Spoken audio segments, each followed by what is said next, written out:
Maryland, a state known for beautiful waterfronts, legendary crab cakes, blue-collar grit, and some of the most confusing driving laws in America. One minute you're cruising past the peaceful Chesapeake Bay, and the next minute you're dodging potholes like you're trying to unlock a hidden level in a video game. It's a place of extremes. Some parts look like travel brochures, clean neighborhoods, farmers markets, families walking dogs. Then there are places where even your GPS starts buffering and quietly asks, "Are you absolutely sure about this?" And if you're new here, you'll quickly notice that Maryland has two main hobbies: charging taxes you didn't know were legal, and creating traffic jams out of thin air. Even the crabs look stressed. So sit back, relax, or maybe hold on, because today we're counting down the top 10 worst towns to live in Maryland right now. And before we jump in, go ahead and hit that like button and subscribe. Trust me, watching this list might save you from accidentally moving somewhere that belongs in a cautionary tale. Number 10, Riverdale Park. All right, let's kick things off with Riverdale Park, the place that looks like it's still buffering in real life. Maryland is known for its mix of history, waterfronts, and crab feasts, but Riverdale Park? Riverdale Park feels like the side quest nobody asked for. It's the town you drive through on your way to somewhere better, but somehow your GPS keeps rerouting you back like it's trying to teach you a lesson. Now, Riverdale Park isn't the worst looking place. It has that, "oh wow, this might be nice" energy right up until you step out of the car. The houses are cute, the trees are lovely, but the moment you talk to a local, they hit you with that stare like, "You new here? Why?" The crime rate isn't skyrocketing like some places, but it's definitely doing jumping jacks in the background. It's that type of town where you lock your car doors while you're still driving. And let's talk about the vibe. Riverdale Park has that almost glow-up energy, like it's trying to be the cool cousin in the D.C. metro area. You'll see new restaurants popping up, right next to buildings that look like they haven't been touched since Blockbuster was still a thing. It's giving gentrification starter pack, but with no real strategy. One half of the town wants organic grocery stores and dog yoga classes. The other half said, "Nah, we good with corner stores, thank you." Transportation? Oh, you mean the great mystery. On paper, you're close to DC, the metro, highways, everything. But in reality, somehow everywhere still takes 35 minutes, no matter what. There is no quick errand here. Everything is a journey of patience, reflection, and emotional endurance. And the cost of living, let's talk about that. Riverdale Park looked over at Washington, D.C. and said, "Let me try that too." Except instead of offering city jobs, museums, or polished neighborhoods, it offers vibes. Just vibes. Rent here is like paying premium subscription fees for something that still has ads. But the real magic of Riverdale Park is the atmosphere, that constant something's about to happen feeling, except nothing ever happens. It's calm, but suspiciously calm. Like a movie scene right before the plot twist. You're just walking around like, why do I feel like there's lore here? So yeah, Riverdale Park isn't the worst town in Maryland, but it's definitely the kind of place where you move in thinking it'll be temporary, and 5 years later you're still there, saying the same thing. I'm just here for now. Number 9, Glen Burnie. Glen Burnie, the town that feels like it's permanently stuck in the early 2000s and refuses to update itself. Maryland has cities with history, charm, and scenic waterfronts. Glen Burnie has strip malls, vape shops, and at least one guy named TJ selling Bluetooth speakers out his car in the Walmart parking lot. You know how some towns have personality? Glen Burnie has attitude. You drive in and the town immediately asks, "So what you looking at?" It's not dangerous enough to be exciting, but not safe enough for you to relax either. It's like living in a neighborhood where the weather forecast always says, partly cloudy with a chance of somebody arguing outside. The roads are cracked, the shopping plazas look like they've been through 5 divorces, and you'll definitely see a guy walking his pit bull at 2 a.m. in pajama pants and flip-flops. And he will nod at you like you know him, even if you absolutely do not. Now, Glen Burnie tries. Oh, it tries. You'll see new apartments being built like the town's trying to glow up and post transformation pictures on Instagram. But right across the street, there's a laundromat that looks like it survived a zombie movie. It's giving makeover, but only from one angle. Let's talk crime. Not run for your life kind of crime. More like someone definitely stole my Amazon package, but the police are going to say there's nothing we can do. And if something does go down, everyone on your street definitely saw it, but nobody's admitting they did. Glen Burnie has that mind your business community spirit. And the nightlife? Oh yes, the local bar scene. You'll find a bar where the DJ is playing music from 2007, the floor is sticky, and somebody's definitely arguing about the Ravens. Every Friday night ends with someone saying, "Y'all trying to hit Wawa?" Glen Burnie is the town where people say, "I'm only here temporarily," and then they blink and 10 years pass. You don't move to Glen Burnie. You settle into it. Slowly. Gradually. Like quicksand. Number 8. Hagerstown. Now let's talk about Hagerstown, the unofficial capital of "I swear I'm leaving next year." If Glen Burnie feels outdated, Hagerstown feels like it took a long nap and woke up 15 years later confused. It's surrounded by mountains, so it's scenic, but the scenery is working way harder than the city is. Hagerstown has potential, and you'll hear that word a lot. People say it the same way parents describe their child who keeps failing math. There's potential somewhere eventually. The town has museums, parks, battlefields, but let's be honest. Most people are just hanging out at Sheetz, arguing over which gas station chicken is the best. The economy is, well, trying. Jobs exist, but they're the kind that make you stare out the window thinking about alternate timelines where your life turned out differently. And even when something new opens, it somehow looks old after 2 weeks. Hagerstown has that everything looks tired aesthetic, like the buildings have been through emotional battles. And the crime? Let's just say Hagerstown has a lot of characters. You'll meet people who speak in conspiracy theories, folks who swear they saw a UFO behind the Walmart, and that one guy who always knows a dude that can get you anything. It's not dangerous like a movie scene. It's dangerous like, yeah, don't leave your bike outside. Downtown tries to be artistic and trendy. Murals, coffee shops, farm-to-table menus. But right around the corner is a place that sells lawnmower parts and deer jerky. The vibe is very hipster meets hunting season. Social life? Let's just say the mall is still, somehow, the main attraction. If you go there on a weekend, congratulations, you just experience the entire town population in one place. Hagerstown is the kind of place where people say it's not that bad, but they say it with the tone of someone who has accepted their fate. It's not the worst in Maryland, but it's definitely the place where dreams take longer to develop and sometimes forget to show up. Number 7, Baltimore Highlands. Baltimore Highlands is like the light version of Baltimore. Same atmosphere, just fewer tall buildings and slightly less to do. If Baltimore City is the loud, chaotic cousin who shows up late to the party and eats all the food, Baltimore Highlands is the cousin who says, "I'm chill," but somehow still starts drama. You move here thinking you're getting distance from the chaos, but really, you just get a milder, more local flavor of it. The houses are close together, everyone knows everyone's business, and somehow everyone has a cousin that works at the auto shop. It's the kind of place where if you sneeze, 3 neighbors say "bless you" through the window, but nobody will look at you directly at the bus stop. Community, but also distance. Let's talk aesthetics. The town looks like it can't decide whether it wants to renovate or just let nature finish the job. You'll see one house fully remodeled like it belongs on HGTV, and right next to it is a house that looks like it hasn't been touched since 1978 and still has a satellite dish the size of a spaceship. Baltimore Highlands is always halfway between up and coming and down and staying. Crime? Oh, it's not the worst, but it's definitely present. The type where porch cameras get used more for entertainment than security. You'll see videos on Facebook like, "Anybody know this guy who stole my lawn flamingo?" And the comments will be, "Yeah, that's Eddie. He stays on 4th Street. Just knock. No police needed."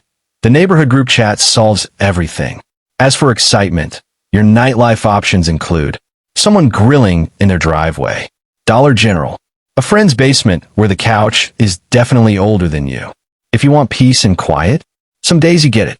Other days someone's cousin is blasting old Meek Mill songs from a car with no muffler. It's unpredictable, but familiar, like an old shoe that's comfortable, but definitely falling apart. Baltimore Highlands isn't a bad place to be from. It's just a tough place to move to and say, yes, this is my final destination. Most people here are just waiting until they get their money right, but somehow they've been saying that since 2009. Number 6, Bladensburg.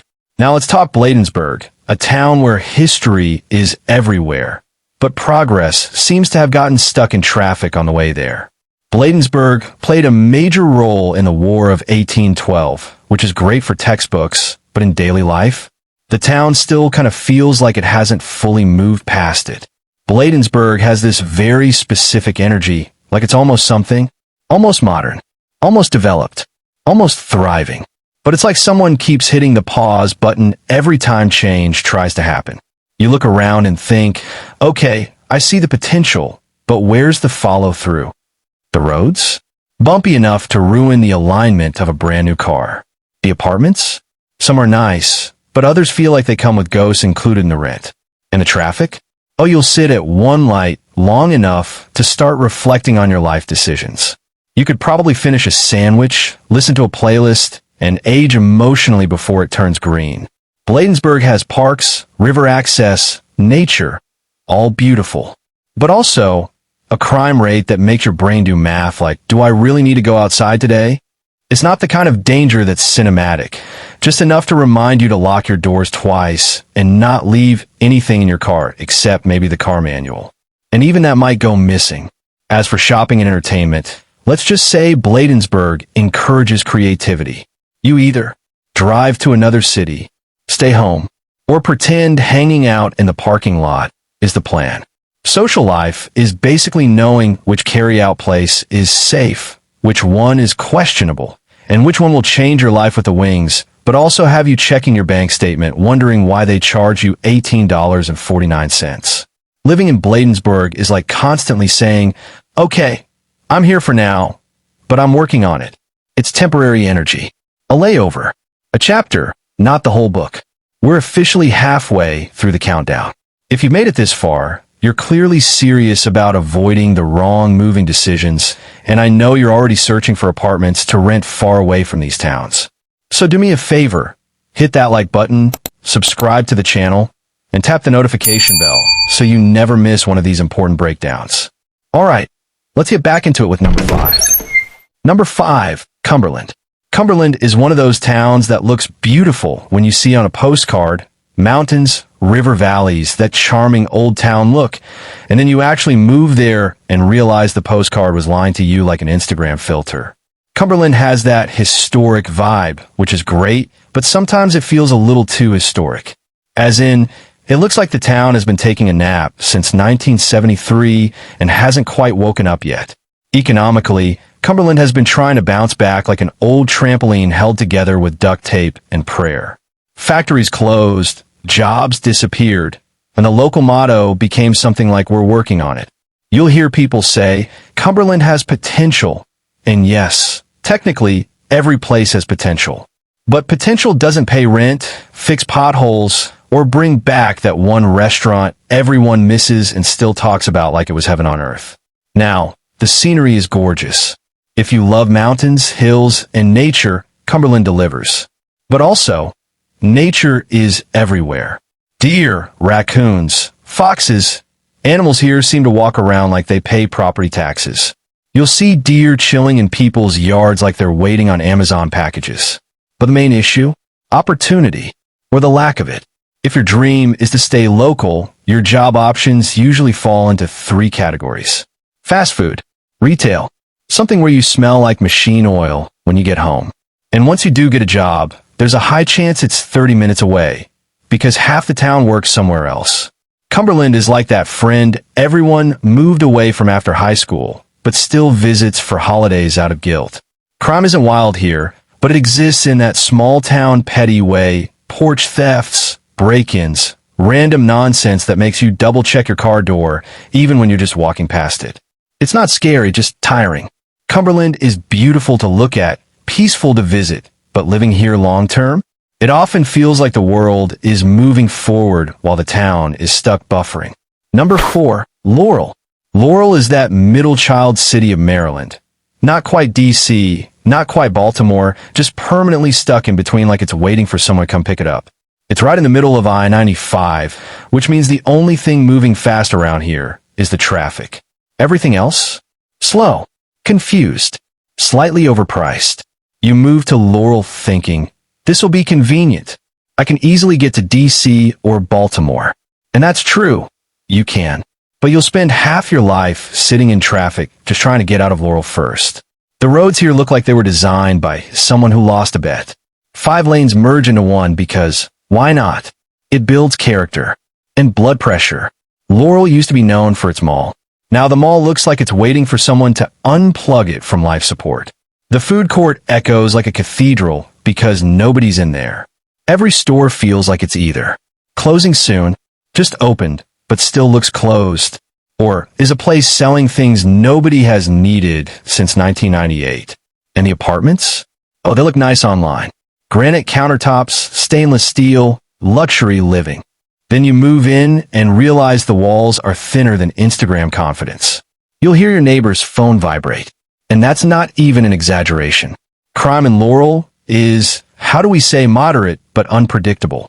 Not unsafe enough to be dramatic, but just sketchy enough to keep you alert. It's the kind of place where your Uber driver will say, this a good area? Well, depending on the block. And they're not lying. But the real Laurel experience is the people. You've got commuters, long-timers, students, military, families, and people who are here purely because their GPS got confused.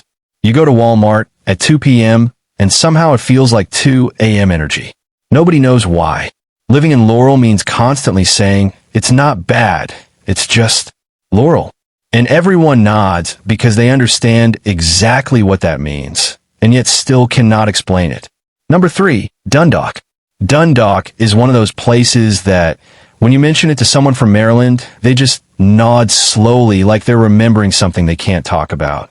Dundalk sits just southeast of Baltimore, and if Baltimore is the city that never sleeps because it can't, Dundalk is the place that wakes up before sunrise because the factory shift starts early and no one believes in taking a day off. It's one of the oldest blue-collar strongholds in the state, a place built on steel mills, shipyards, and people who can fix anything with duct tape, elbow grease, and pure stubbornness. But here's the thing. When the steel industry started declining decades ago, Dundalk didn't exactly get a graceful transition into the modern economy. It was more like someone flipped the lights off and walked out the room without telling anyone. The jobs dried up, the wages got smaller, and the town went into a long, we'll figure out, era that, well, is still kind of happening. Now let's talk aesthetics. Dundalk has a look. Not glamorous. Not polished. More like, if you took a working-class neighborhood, microwaved it, and forgot to take the plastic off. You'll see tiny row homes squeezed shoulder to shoulder, American flags everywhere, some brand new, some older than the internet, and front lawns where the number of lawn chairs directly indicates how many cousins live on the block. Dundalk is also full of characters. And by characters, I mean people who have strong opinions on everything, especially the Ravens, Harley-Davidsons, and whether Old Bay should be considered a personality trait. If someone in Dundalk says, I know a guy who knows a guy, just trust, they do. Now we have to talk crime. Dundalk isn't Baltimore-level chaos, but it's not exactly a walk-your-dog-at-midnight kind of place either. There are neighborhoods where folks watch out for each other, and then there are neighborhoods where the porch cameras have seen more drama than Netflix. Property crime, theft, and drugs have all played their role in shaping the area, especially as the economy shifted and opportunities got harder to find. Schools? They're trying. Some are improving, some are struggling. All of them are doing their best with what they've got. The challenge is that when a town's economic foundation cracks, everything built on top of it feels the pressure. But here's the thing, Dundalk has heart. People here take pride in being resilient, being loyal, being tough. Dundalk doesn't pretend to be anything it's not. It's raw, real, and unpolished. If you move here expecting a suburban dream, you will be humbled. If you move here because you want a place where people speak their mind and mean it, you might just fit in. Just don't show up talking bad about the Ravens. That's how you start a neighborhood meeting that becomes a documentary. Number 2, Hyattsville. Hyattsville is what happens when city life and suburban life shake hands, argue, get back together, argue again, and then decide to live under the same roof anyway. It's right there next to D.C., which means half the people here are commuting, stressed, and questioning every life choice that led them to paying $1,900 a month for a closet with windows. This place is busy. You've got traffic, construction, sirens, metro delays, and that one guy pushing a shopping cart at 11 p.m. like he's training for a marathon. On paper, Hyattsville has everything: restaurants, stores, parks, but once you live here, you realize they're all crowded, overpriced, and somehow still underwhelming. Crime? Oh, it's here. Not always dramatic, but always present, like background music. You might not always see it, but you feel it. It's the kind of town where people tell you, just stay aware. And you listen, because your instincts told you the same thing the moment you stepped out the car. The apartments look luxurious online, but in person, thin walls, mysterious noises, rent increases that feel personal. You'll hear your neighbor sneeze, argue, microwave leftovers, and break up with someone, all in the same afternoon. Privacy is more of an idea than a reality. Hyattsville is also where the traffic lights take 10 years to change. You will sit at a red light watching your life decisions replay like a Netflix recap. And don't even think about parking. You're more likely to find a unicorn wearing AirPods. But the vibe is strong. Hyattsville has flavor, diversity, personality, and restaurants where the food slaps hard, but your wallet slaps back. It's a place full of life, but living here long term, it's definitely not peaceful, not simple, and not cheap. Hyattsville is exciting, in the same way a roller coaster is exciting. Fun to visit. Living on it every day, exhausting. Number 1, Baltimore City. Baltimore City, the crown jewel of contradictions. It's a place with a world-class port, proud neighborhoods, legendary seafood, and a sports loyalty that could power a small country. And then you step off the Inner Harbor postcard, and reality punches you in the wallet. Baltimore is the kind of city that can make you fall in love in one block and question your life choices on the next. Let's be honest, Baltimore's history is massive. It built America's industry, it birthed innovators, and it gave us cultural institutions that matter. The Inner Harbor used to be the city's living room. Now it's where tourists gather, take pictures, and pretend they understand why the Ravens matter so much. But outside of the tourist cameras, Baltimore shows its other face. Neighborhoods with deep economic pain, vacant lots, and blocks that have seen better decades than your granddad remembers. Crime is real here, and so is the cost of not pretending otherwise. Baltimore consistently ranks higher than many cities in violent crime statistics, and that has consequences. People who live here have to be constantly aware. It's not fear porn, it's local survival. That reality shapes everything: property values, investments, schools, and the everyday stress of parents who want their kids to grow up somewhere safer. Saying Baltimore is complex is an understatement. It's a city built out of triumphs and neglect side by side. Economically, it's a tale of uneven recovery. There are neighborhoods where development money shows up like a brief celebrity visit. Shiny condos, boutique coffee shops, and a pop-up that calls itself artisanal everything. Walk 2 blocks and you'll find shuttered storefronts, families scraping by, and community groups holding tomato can fundraisers because the city's help feels slow to arrive. Jobs exist, but the gap between the people who get the good ones and the people stuck in precarious work is wide, and that gap fuels much of the city's issues. Public services are another mixed bag. Transit can get you where you need to go, but you'll pay a price in time and patience. Schools have bright spots, but many are under-resourced. Health outcomes and life expectancy vary dramatically by neighborhood, and that's not acceptable in 2025. Those facts aren't drama, they're reality. Now, don't think Baltimore is only gloom. The people here are stubbornly proud. Residents organize, create, open businesses, and fight for their blocks. The city has food you'll dream about, festivals that feel alive, and a grit that refuses to be erased. But if you're moving here, know what you're signing up for. Intense culture, steep contradictions, and a daily dose of reality that's not for everyone. Baltimore can be brilliant, rough, soulful, and exhausting, often all at once. If you're still thinking of moving here after all that, good luck. You'll need it. And probably parking. Hold up. You enjoyed the video, didn't you? Don't lie. If you did, you officially owe the Urban Lens a subscribe. It's a law now. Go ahead, click that icon on your screen right now before I call out your hometown next week. Don't test me. I will find it. And if you already subscribed, you're safe. You're family now. I'm the Urban Lens. Thanks for watching, and remember, if your town didn't make this list, just wait. It probably will.